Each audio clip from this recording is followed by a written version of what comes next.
ప్రభువునందు ప్రియ దేవుని బిడ్డలారా, నేటి వాక్య ధ్యానం కొరకు ప్రార్థించుకుందాం. ఎపిసోడ్ సహకారులు కావాలి, దయచేసి మీరు ప్రార్థించమని నేను మనవి చేస్తున్నాను. ప్రార్థనలో ఏకీభవించండి. మమ్మలను మిక్కిలిగా ప్రేమిస్తున్న మా ప్రియ పరలోకపు తండ్రి, మీకు వందనాలు, స్తోత్రాలు. నేటి వాక్య ధ్యానం ద్వారా మాతో మాట్లాడండి. మా రక్షకుడైన యేసు నామమున ప్రార్థిస్తున్నాము తండ్రి, ఆమేన్. ప్రియమైన దేవుని బిడ్డలారా, లూకాసు వార్త 15వ అధ్యాయం 8వ వచనం నుండి వాక్యాన్ని గమనించండి. 15వ అధ్యాయం చాలా ప్రాముఖ్యమైనటువంటి అధ్యాయం. ఎందుకంటే ఇందులో 3 ఉపమానాలు, రక్షణ సంబంధిత ఉపమానాలు ఉన్నాయి. దేవుని ఉద్దేశాన్ని మానవులు గ్రహించడానికి అనుకూలమైన ఉపమానాలు ఉన్నాయి. మానవుడు పాపం చేసి నశించిపోయాడు. మానవుణ్ణి దేవుడు వెతుకుతున్నాడు. నశించిన మానవుణ్ణి దేవుడు వెతుకుతున్నాడు. వెతికి కనుగొన్నాడు. కనుగొని ఆనందించాడు. ఆనందించి ఆనందాన్ని ఇతరులతో పంచుకున్నాడు. ఆ కాన్సెప్ట్ ఇక్కడ ప్రజెంట్ చేశాడు. నిన్నటి దినం 100 గొర్రెలు కలిగిన వాడు ఒక గొర్రె తప్పిపోతే 99 మంది వాటిని విడిచిపెట్టి తప్పిపోయిన దాన్ని వెతకటానికి వెళ్ళడా? అది ప్రభు అడిగిన ప్రశ్న. వారికి అర్థమైంది.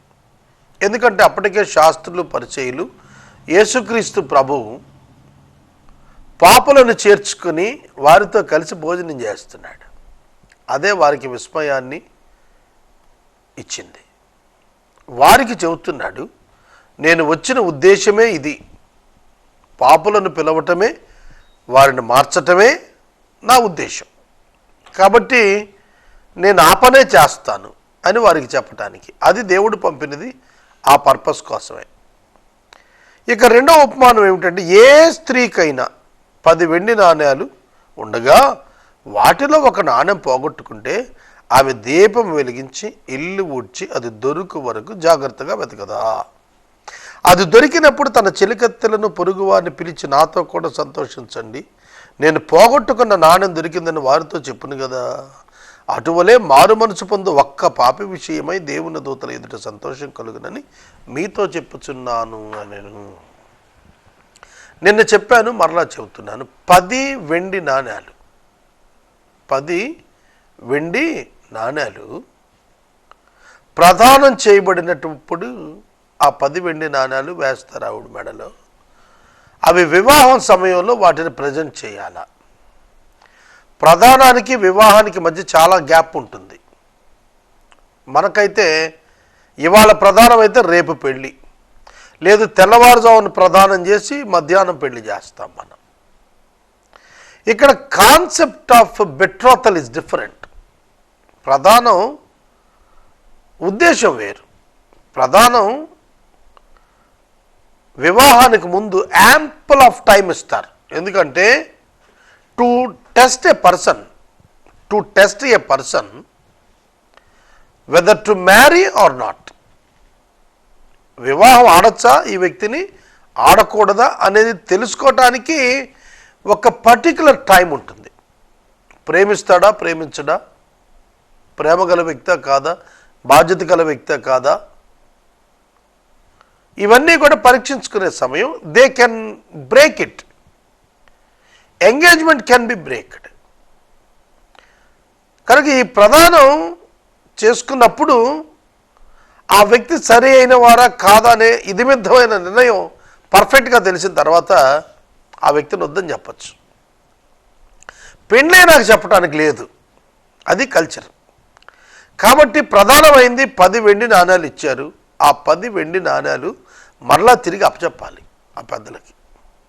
అప్పుడే ఆమె శ్రద్ధ కలిగిన మహిళ, భయభక్తులు కలిగిన మహిళ, జాగ్రత్త కలిగిన మహిళ, ఒక సంసార పక్షం కలిగిన గృహిణి అని గుర్తించడానికి వీలవుద్ది. మీరు గమనించండి, ఇప్పటికీ కూడా హిందూస్లో కొంతమంది 10 నాణ్యాలు వేసుకుంటారు. Round gold little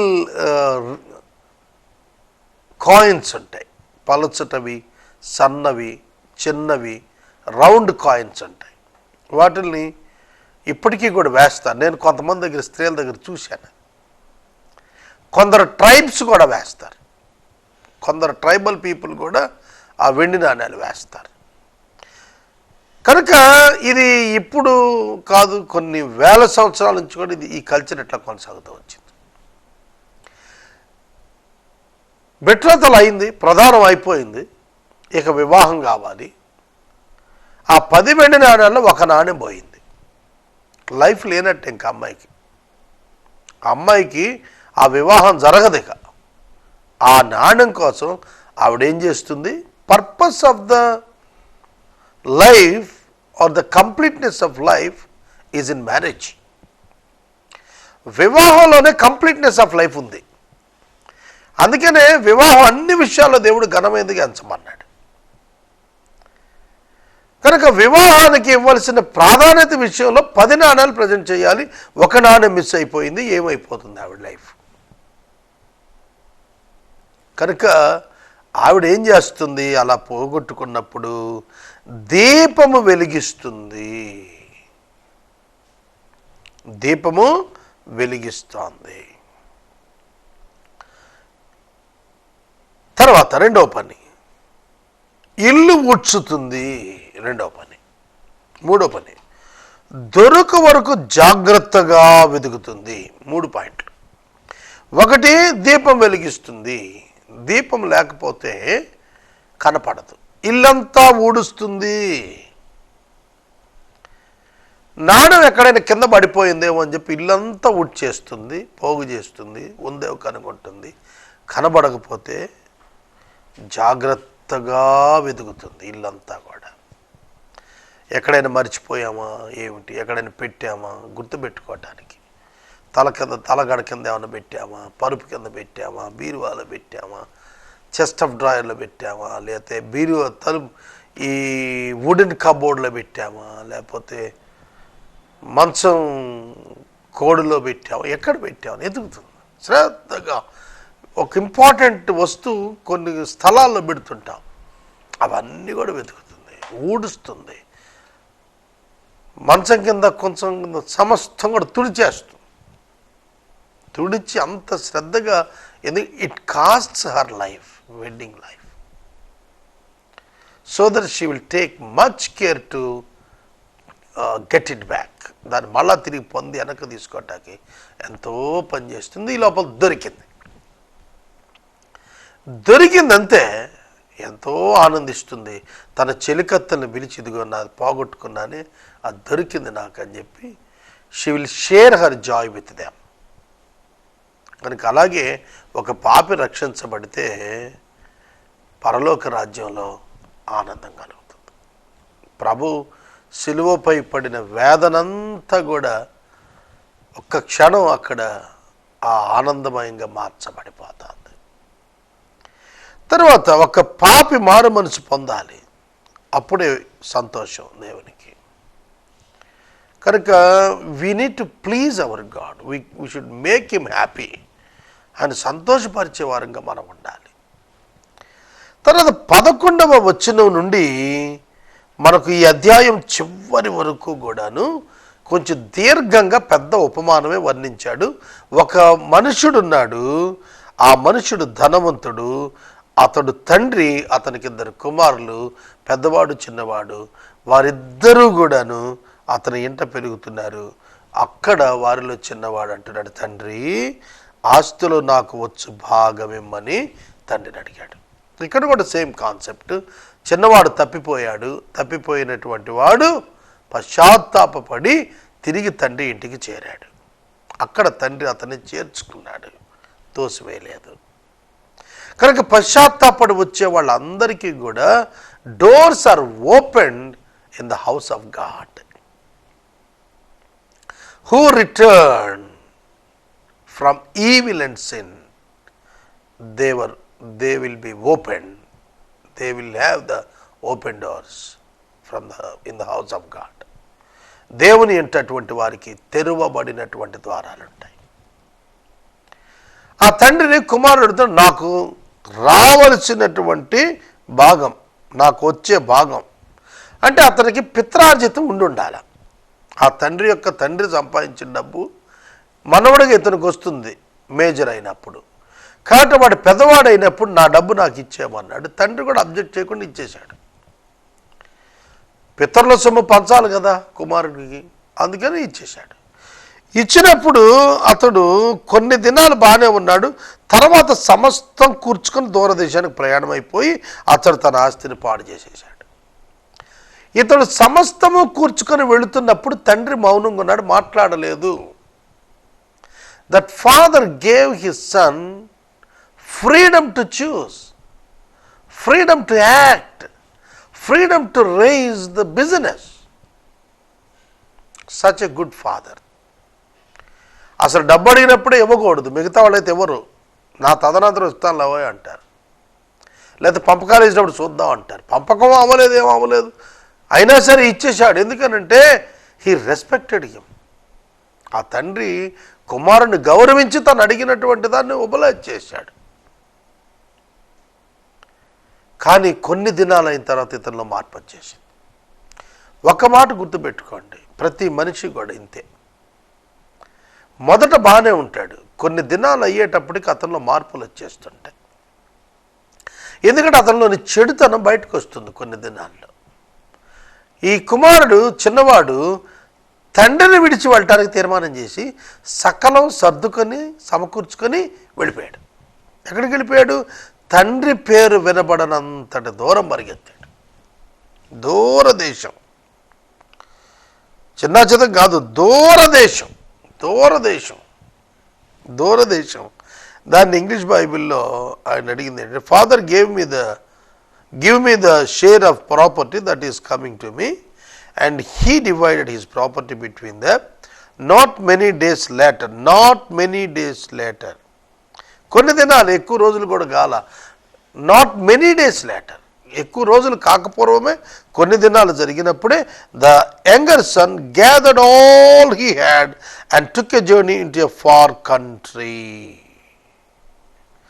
and there he squandered his property in reckless living. ఇష్టానుకూలంగా జాగ్రత్త లేకుండా ఖర్చు పెట్టాడు, భయం లేకుండా ఖర్చు పెట్టాడు. డ్రంకర్నెస్, అడల్ట్రెస్, త్రాగుబోతుతనం, వ్యభిచారము, జూదము, అల్లరి చిల్లతకుండా ఆటపాటల్లో వ్యయం చేసి పారేశాడు. దూరదేశం వెళ్ళిపోయాడు. తండ్రి పేరు వినబడనంత దూరం పోయాడనమాట. తనను ఎవ్వరు గుర్తుపట్టకూడదు, తన ఐడెంటిటీని, అందుకే నన్ను దూరం పోయాడు. అక్కడికి వెళ్ళాక డిసిప్లిన్గా వ్యాపారం చేశాడా మొట్టమొదటి ఉన్నట్టుగా భావన ఉందా అంటే, ఈజీ మనీ కదా, easy earned money never gives you discipline. సులువుగా వచ్చిన డబ్బు నీకు ఎప్పుడు కూడా క్రమశిక్షణ ఇవ్వదు. ఊరికినే వచ్చేసిన డబ్బు మనుషులు పాడు చేసేస్తుంది. కష్టార్జితమే నిన్ను బాగుగా ఉంచుతుంది. కష్టార్జితాన్నే నువ్వు వివేకంతో ఖర్చు పెట్టగలవు. ఓ 10 లక్షలు లంచం సంపాదించావు అనుకో, దాంతో డిఫరెంట్ సెన్స్ నీ లైఫ్లోకి వచ్చేస్తాయి. ఫ్రెండ్స్ వచ్చేస్తారు. ఫ్రెండ్స్ వచ్చినాక డబ్బు ఖర్చు పెట్టాలంటే ఏం చేయాలి? తాగాల, తినాల, తిరగాల, ఆడాల, ఇవన్నీ వస్తాయి. వాటి నుంచి వచ్చే రిస్కులన్నీ కూడా యాడ్ అవుతూ ఉంటాయి. ఈ 10 లక్షలు అయిపోతాయి, ఈ బ్యాడ్ ఫ్రెండ్స్ మిగిలిపోతారు, ఈ యొక్క బ్యాడ్ థింగ్స్ అన్నీ కూడా తనతో ఉండిపోతాయి. ఫ్రెండ్స్ ఉండిపోతారు, డబ్బు అయినా ఫ్రెండ్స్ వెళ్ళిపోతారు. కానీ ఆ అలవాట్లు అట్లా మిగిలిపోతాయి. దాంతో అతడు ఇక పైకి రాడు. ఇంకా దుర్గుణాల వల్ల కలిగేటువంటి, అవలక్షణాల వల్ల కలిగినటువంటి వాటిని వాడు అనుభవిస్తూనే ఉండాల్సి వస్తుంది. అటువంటి పరిస్థితుల మధ్య ఆ కుమారుడు ఉన్నాడు. ఆ తర్వాత ఆ దేశంలో గొప్ప కరువు వచ్చింది. Unexpected famine, severe famine. Famine అంటే కరువు, సివియర్ ఫ్యామిన్ అంటే తీవ్రమైన కరువు ఆ దేశంలోకి వచ్చేసింది. గుర్తించండి, అన్ని పరిస్థితులు బాగుంటాయనుకొని చెప్పి ముందుకు పరుగులు తడుగులు వేస్తే ఇట్లాగే బోర్ల పడతారు. కనుక depend on God, not on money. This youngest son depends on the money. And is intellectual. అతని జ్ఞానం మీద, అతనికి ఉన్న నాలెడ్జ్ మీద, అతనికి ఉన్న వ్యాపార దక్షత మీద ఆధారపడ్డాడు తప్ప, డబ్బు మీద ఆధారపడ్డాడు తప్ప దేవుని మీద ఆధారపడలా. ఎందుకంటే దేవుని మీద ఆధారపడినట్టయితే తండ్రిని వదిలిపెట్టి వచ్చేవాడు కాదు. తండ్రి వ్యాపారంలో తలబండిపోయినాడు. ఇట్లాంటి కండిషన్స్ వస్తే ఎట్లా రివర్స్ చేయాలో ఆ తండ్రికి తెలిసేది. కానీ తండ్రి నుంచి చాలా దూరంగా వెళ్ళిపోయాడు. అట్లాంటి దుస్థితిలో ఉన్నప్పుడు, కరువు వచ్చినప్పుడు ఇబ్బంది పడసాగాడు. చాలా ఇబ్బంది పడుతున్నాడు. He became alone. ఎంతమంది మార్బలం తెలియదు, డబ్బంతా పోయేటప్పటికి అందరూ వెళ్ళిపోయారు, స్నేహితులు పోయారు. He became alone. లోన్లీనెస్ వచ్చేసింది, ఒంటరితనం వచ్చింది, అందరూ వదిలేశారు. ఇక ఉద్యోగ వేటలో పడ్డాడు. ఆ దేశస్తులో ఒకడి చెంత చేరాడు. అతడు పందులు మేపటానికి తన పొలములోనికి వాడిని పంపించాడు. ఇవాళ మనం పందులంటే చీప్ అనుకుంటున్నాం, కానీ పిగ్గరీ ఈ ఫార్మ్స్ ఉన్నాయి చూసారు, ఇట్స్ వెరీ కాస్ట్లీ. నిన్ననే నేను పేపర్లో చూశాను, తిరుపతిలో ఎవరో కొత్త రకం పంది కనిపెట్టారంట శాస్త్రవేత్తలు. అందుకని దానికి తిరుపతి వరాహం ఏదో పేరు పెట్టారు. చాలా కాస్ట్లీ అండి. బేకన్ ఫ్యాక్టరీ గన్నవరంలో ఉంది. It's very costly meet. చాలా ఖరీదైనటువంటిది మాంసం. ఒక్కొక్క సేమ పంది మోర్ దెన్ 80 కిలోస్ 100 కిలోస్ వచ్చేవి కూడా ఉంటాయి. అంత పెద్దవి ఉన్నాయి. అది మాంస ఉత్పత్తికి అతి పెద్ద కర్మాగారం. పశుమాంసం ఉత్పత్తి అనేది చాలా పెద్ద కర్మాగారం. కనుక ఈ పందులు మేపేటువంటి వృత్తిలో ఉన్నటువంటి యజమానుడు అన్నప్పుడు ఈజ్ బిజినెస్ టైకూన్ అయి ఉంటాడు. ఇంటర్నేషనల్ ట్రాన్స్పోర్ట్, ఇంటర్నేషనల్ ఎక్స్పోర్ట్ ఉన్నటువంటి వాడు అయి ఉంటాడు. వెళ్ళాడు, జాయిన్ అయ్యాడు, ఆ పందులు మేపేటువంటి చోటకు పంపించాడు. వాస్తవంగా యూదులకు పంది చాలా హేయమైనటువంటిది. అది అపవిత్రమైన జంతువు. యూదులకు పంది హేయము, ఎందుకంటే అపవిత్రమైన జంతువు. అది రక్తం చిందించబడకుండా చంపబడుతుంది. రక్తం చిందించకుండా యూదుడెవడు కూడా మాంసం తినడు. ఇప్పటికీ మహమ్మదీయ సోదరులు హలాల్ చేయకపోతే మాంసం ముట్టరు. హలాల్ చేసిన కోడి మాంసం అమ్మబడిన అంటాడు. చిన్నప్పుడు నాకు అర్థమయ్యేది కదా, ఏంటి హలాల్ చేసిన కోడి మాంసం ఏంటారు. హలాల్ అంటే స్తుతి. ఆ ప్రీస్ట్ ఎవరో ఒకళ్ళు వచ్చి దాన్ని ప్రేయర్ఫుల్గా కట్ చేసి, అంటే రక్తం చిందిస్తున్నప్పుడు they offer a prayer and they offer a praise to God. దేవుని స్తుతించడం, దేవుని ప్రార్థించడం ఏదో చేస్తారు. అక్కడ చేసిందే వాళ్ళు ముడతారు, లేకపోతే ముట్టరు. పంది అసహ్యమైంది, అయితే అది రక్తం చిందించకుండా వస్తుంది. అది తినేటువంటి పొట్టు తిని ఆకలి తీర్చుకోవటానికి ఆశపడ్డాడు.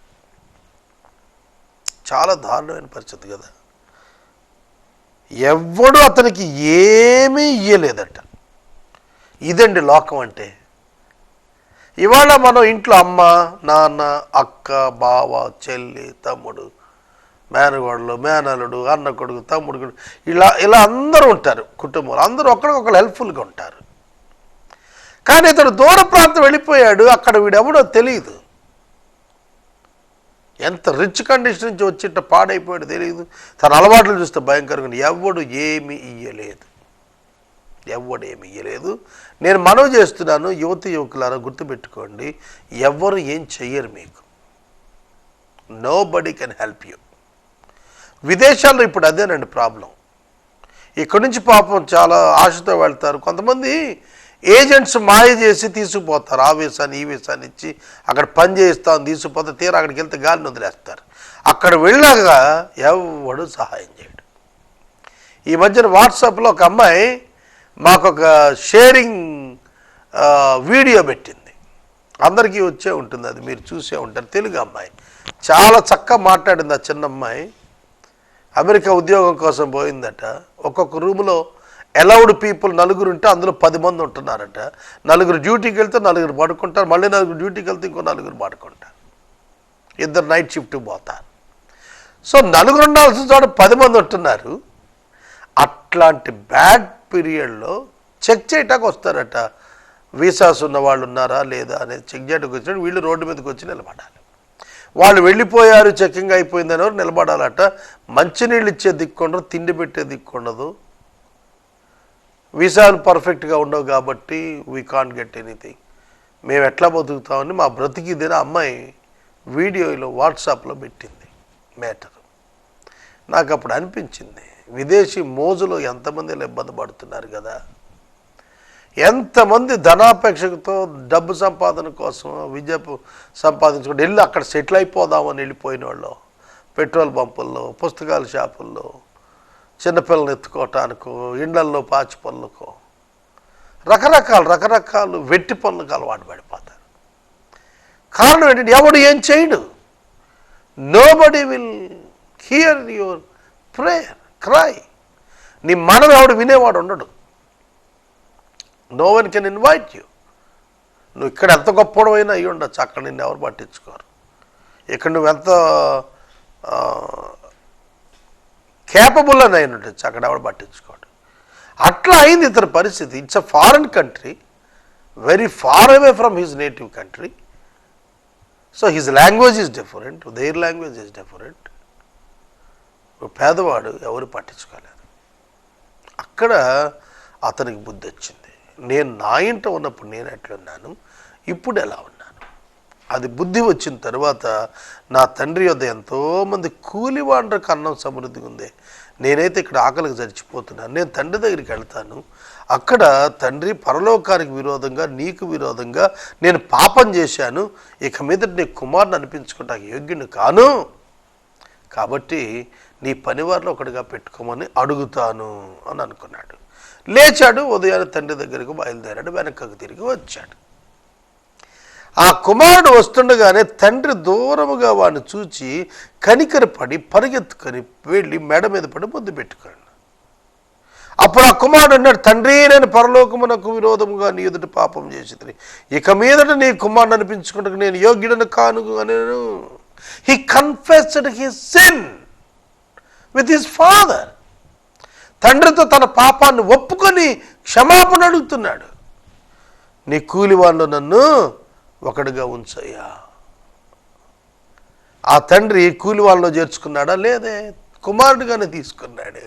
ఆ తండ్రి తన దాసుని పిలిచి ప్రశస్త వస్త్రం తెచ్చి, త్వరగా తెచ్చి వీని కట్టండి, వీని చేతికి ఉంగరం పెట్టండి, పాదాలకు చెప్పులు తొడగండి, కొవ్విన దూడను వధించండి, మనందరం తిని సంతోషపడిపోదాం. అర్థమైంది? మనందరం తిని సంతోషపడదాం. ఇక్కడ కూడా తప్పిపోయిన కుమారుడు తిరిగి వచ్చాడు. తప్పిపోయినది దొరికింది.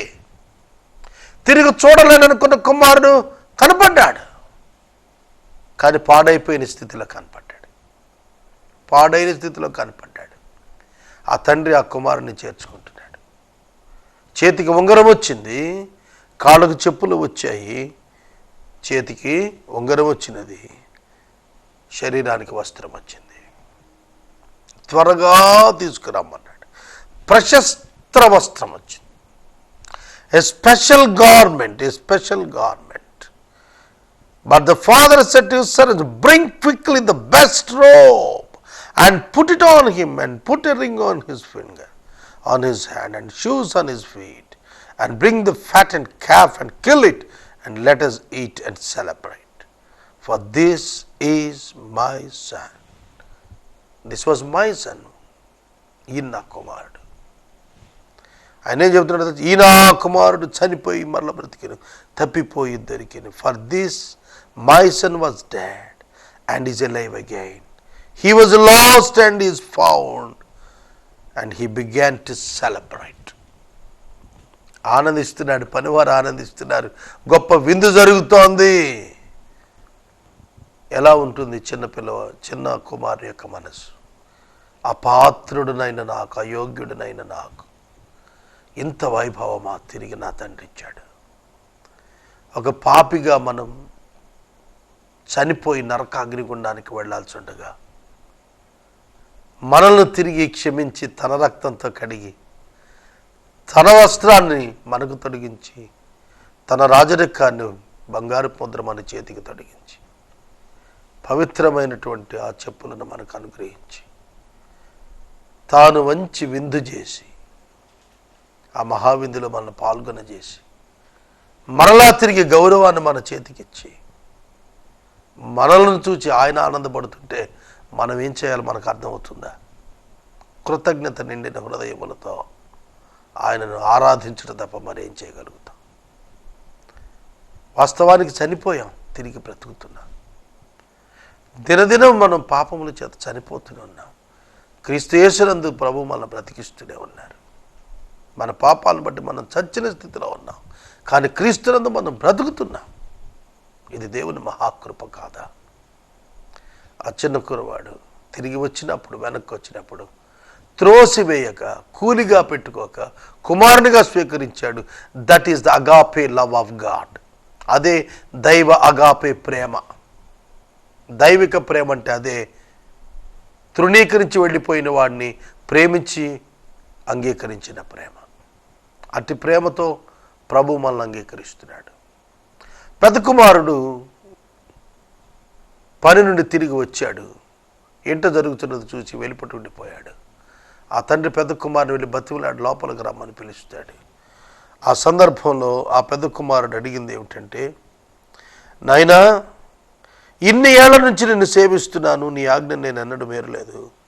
స్నేహితులతో సంతోషపడని చెప్పి ఒక్క మేకపిల్లైనా ఇవ్వలేదు. వేశ్యలతో ఆస్తి తినేసి నీ కుమారుడు రాగానే ఇంత విందు చేయిస్తున్నావు అంటే, కుమారుడా, నీవెల్లప్పుడూ నాతోనే ఉన్నావు, నావన్నీ నీవి, మనం ఆనందించడం యుక్తము. కానీ నీ తమ్ముడు చనిపోయి తిరిగి బ్రతికెను, తప్పిపోయి దొరికెను. నీ సోదరుడు చనిపోయి తిరిగి బ్రతికాడు, తప్పిపోయి దొరికాడు. మనం ఆనందించడం యుక్తమే, కానీ అతన్ని చేర్చుకోవటం ఇంకా శ్రేష్టం. పెద్ద కుమారుడు ఏం మాట్లాడలేదు.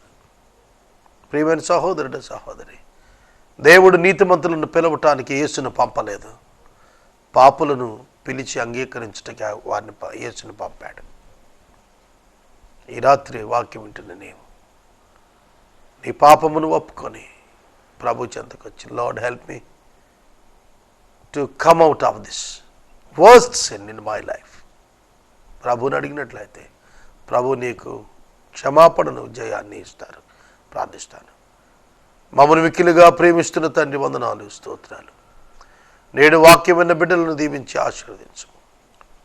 చిన్న కుమారుని వలె నేను పశ్చాత్తాపడుతున్నాను ప్రభు. నా వర్స్ట్ సిన్ నా కనుల ఎదుట నీ ఎదుట ఉన్నది, క్షమించి కడుగుమని అడుగుచున్నాను. నజరేయుడని యేసు నామమున అర్థిస్తున్నాను తండ్రి, ఆమేన్. తండ్రి అయిన దేవుని ప్రేమ, కుమారుడని యేసయ్య కృప, పరిశుద్ధాత్మని యొక్క అన్యోన్య సహవాసం సదా మనకు తోడైండును గాక, ఆమేన్.